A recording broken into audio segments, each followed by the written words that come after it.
and welcome to my channel. If you're new here, my name is Mary. I'm a mom of a 3-year-old girl named Audrey and we live in Germany. Today I have a very cool video for you. It's gonna be fun. This is the video that Emily Norris came up with, and that is the new mom tag video. She made this video like 3 months ago. I know I'm late, but I think it's better late than never. And she made up 15 questions for all moms out there, and I found them so cool to answer. I really wanted to make a video about those questions. If you don't know who Emily Norris is, she's a wonderful mom. She's a wonderful woman. She has her own YouTube channel, which I found out like a month ago, and that was a bummer because she has a wonderful content. She does a lot of cleaning motivation videos. She does a lot of she shares with her hacks. She does a lot of routine videos. She has such a gorgeous content. I fell in love with her content so much, so go ahead and check out her channel as well, and I will start answering her questions. So her first question goes, favorite mom hacks. And to this question, I have to say, as I have a 3-year-old, at this point, a lot of things got so much easier that I don't really have hacks. Many hacks. But there is one hack that I have, and I think every mom out there has it, is that I prepare Audrey's clothes and the snacks for the next day a night before. This saves me so much time and energy because I know no matter how early we wake up, I have to chase Audrey around the house every day to brush her hair, to put on her clothes, to brush her teeth, and every little single thing that I want to do, I have to chase Audrey. Just to know that everything is already ready, prepared, ready to go, makes the things so much easier, and I'm so much calmer than if I knew I still have to pack stuff. So her next question goes, most embarrassing mom moment. I have to say I really tried to remember a moment that embarrassed me a lot, but I couldn't find one, just because I think it's because I'm not embarrassed that easily. I'm a person who won't get embarrassed that easily, and if I have a moment that may be embarrassing, I just make a joke and get out of it. Third question, what part of the day do you love the most? I have to say the part when she falls asleep. And not because I will have now time for myself and like my crazy toddler fell asleep. No, not because of that. Normally I take Audrey to bed and I will lay next to her as long as she will fall asleep. And when she falls asleep, I don't rush out of the room immediately. I just lay next to her and I love watching her sleep. When she falls asleep, then she has her baby face. She has the face that I saw the first day we met when she was born. It was the same face and the same mimics. When she falls asleep, it's exactly the same, and that is my favorite thing to watch. Fourth question, what part of the day do you like the least? Mornings. I really don't like mornings. Me and Audrey are two different people. When she wakes up, she's like, I'm awake and I have to run. She's like that. When I wake up, I need time. I need time to roll. I need time to wake up. She's awake right away and she wants to do things and jump around and like, Mama, wake up, we need to do this and you need to do that. And I'm like, Audrey, just leave me alone, like 1 minute, just I am waking up, I will get up now, I just need a moment for myself. And I never get that moment because she's too awake and she's too hyperactive right away. She has so much energy and I have to keep up with her. So that's the part of the day I like it, but it's not my favorite part of the day. Let's put it like that. It's not my favorite part of the day. So fifth question, the worst thing someone said to you when you were pregnant. Before I got pregnant, there were a couple of procedures I was going through, so I started gaining weight a little bit and looking like pregnant. So before I got pregnant, everyone kept asking me if I'm pregnant. And when I actually got pregnant, I had no belly. Like, I had belly, but it was not like a pregnant belly. It was like more like looking fat. So everyone kept asking me if I gained weight, and I was like, no, people, I'm finally pregnant. I'm like 5 months pregnant already. I'm not fat.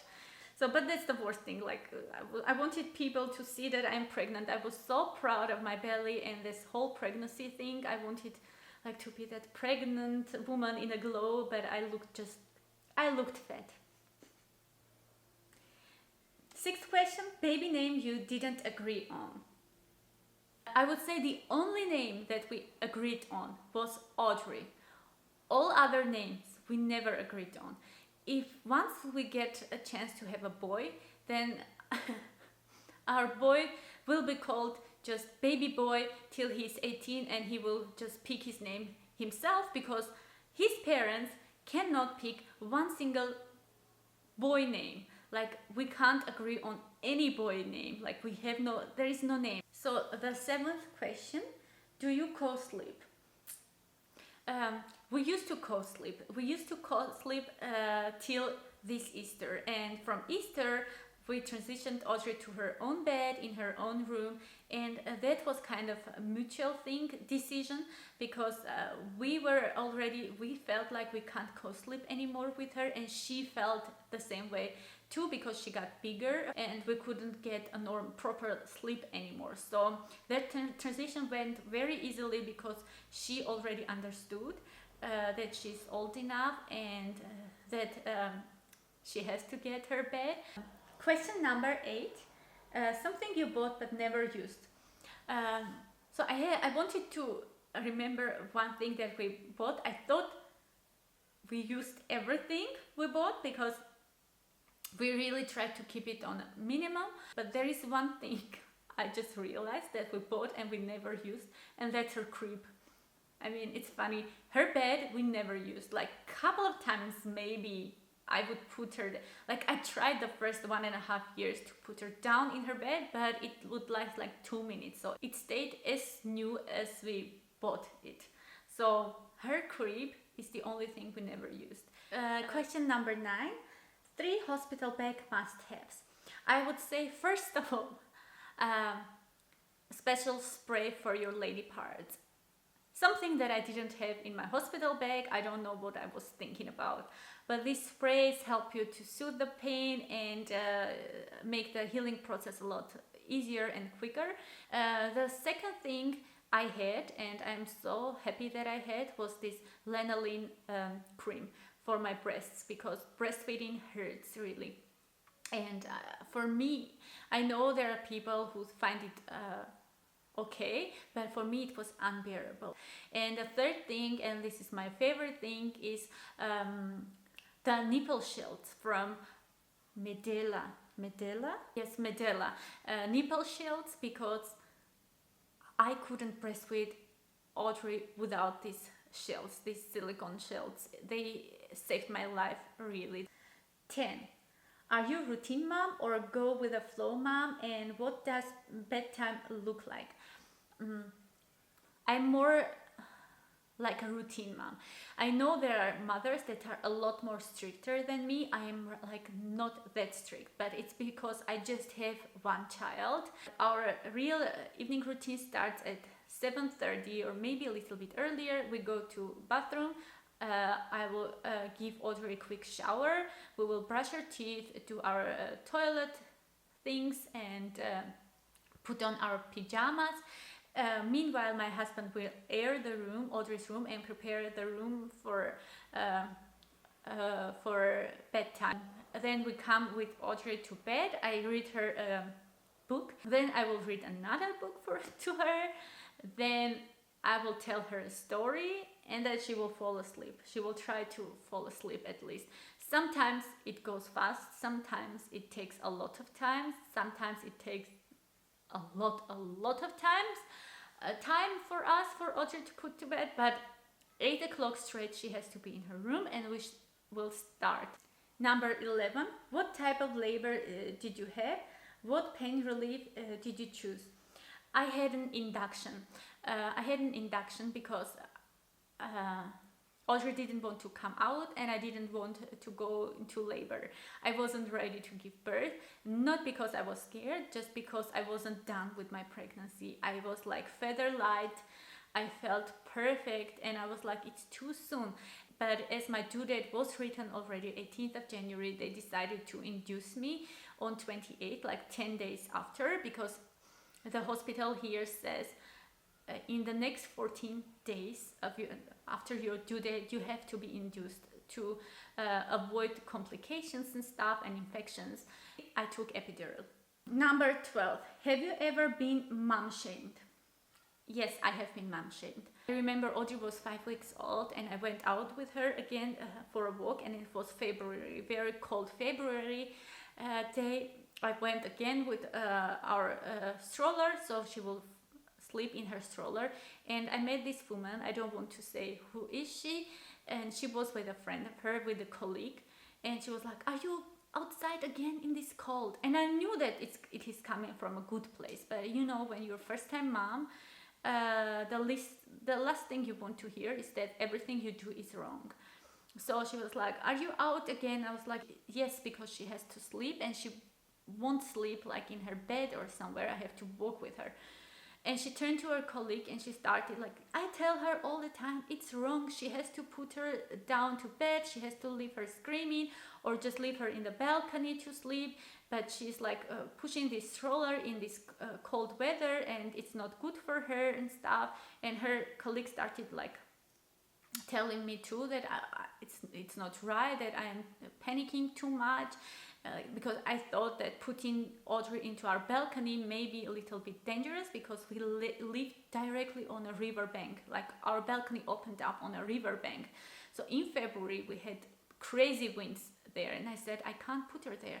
We all had kids, we all have done that, and you're the only mother here who exaggerates everything and makes a huge drama out of it. And she shamed me so bad. I got into tears. I came home, I started crying, and felt myself like a failure, like a bad mom. And I put myself, my daughter, like in a crib, not in a crib, in her stroller, like all well packed, into balcony to sleep. And after 20 minutes, she woke up, of course, because it was windy. And I knew my daughter. I knew that she's not gonna sleep if something is not moving. And guess what? She woke up with a cough, with a bad cough, and like with a runny nose.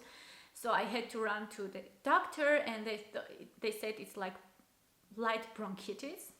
So I had the next 5 weeks almost a baby, like 5 weeks old baby with light bronchitis, and I had to take care of sick baby myself, when we were also in a process of moving in a new apartment, and I had no help. But at that day when she got sick, I understood that there is no one in this world that knows what my child needs better than I do, and I stopped this shaming right away. I became completely different person that I used to be, and I started answering back. Question number 13. The biggest challenges you have faced since becoming a mom. So the challenges I have faced were not just with motherhood. The biggest challenges I have faced was with my transformation to become the person I am today. Because we had a lot of difficulties with Audrey. We had only the sleeping process of Audrey is a whole story, and the breastfeeding was a huge problem. We had problems, but they were just problems. The challenge for me was to become the person I am. I had to become a person, and this is a challenge for me, who says, like, you have to leave now, because it's like nap time. My child has to sleep now, so you have to go. For some of you, it may be like, why couldn't you say it? Just the way I'm raised. I couldn't say to people, for example, that it's our nap time, they have to go, or we are doing the things like this, and I want them to be done like this. Before I would go with everything that people would suggest me. If they would be like, you know what, let's go for a walk, I wouldn't consider that, no, my child has to eat, my child has to sleep. I would just think, okay, how should I do that? I will fit to their schedule, and on the way I will manage to feed my child, change my child, and put her to sleep. And that would make the thing so much harder. So I think the biggest challenge for me is to transition myself into being this strong woman who protects her child first of all, because the actions I did in the beginning were anything but not protecting my child. I don't think about being nice anymore. Like, I'm not rude, don't understand me incorrectly. I'm not rude in any ways, but I'm not ashamed to say the things which don't fit me anymore, or which don't seem right for me anymore. I think it's the 14th question. The best bit advice you have ever been given. Biggest piece of advice you'd give to a new mom. Don't compare. I would advise any mom out there, especially when you're a first time mom and you're new and all these things seem so crazy and new, and you feel like you're dumb sometimes, and like, how am I going to do this?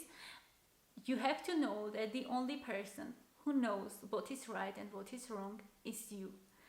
It is really you, because you know your child, you know yourself, you know your whole family rhythms, how you cooperate with each other. You are the only one who knows everything. If you have a question, ask for an advice, but don't let anyone to come and tell you what you have to do in your house with your own child and with your own life.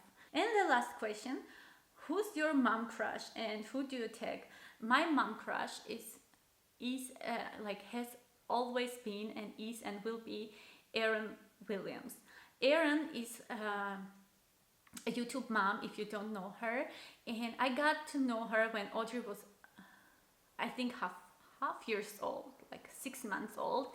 And Erin came up with a video about postpartum depression, and I was suffering with postpartum depression already like months, and I didn't seek for help because I was still into my transitioning. And Erin came up with this video, and I discovered her channel. That way I fell in love with this woman. She's so authentic, she's so real, she's so pure and honest. And the second mom crush is Tara Henderson. I love Tara's nature. She is so peaceful, she's so calm. I love her style, I love her taste, I love the way she talks to her kids, her whole relationship with her family. I love so many things in her, and I love her videos. My third crush is a German YouTuber.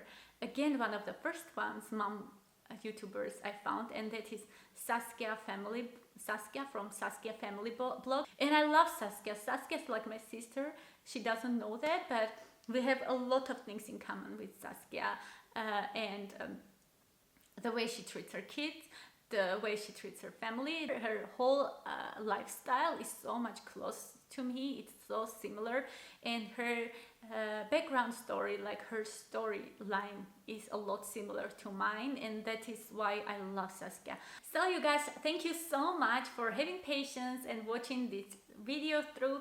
Leave me in the comment section who is your mom crush. It will be so interesting for me to read who's your mom crush. Maybe I know some of them, if they are YouTubers who inspires you a lot. That will be a cool thing. And if you're a YouTube mom, maybe you want to make a similar video for yourself. So I will leave all my mom crush links down below in my info box. Thank you for watching this video. Give me thumbs up if you liked it. It means the world to me when I get like thumbs up. It motivates me and inspires me to make more.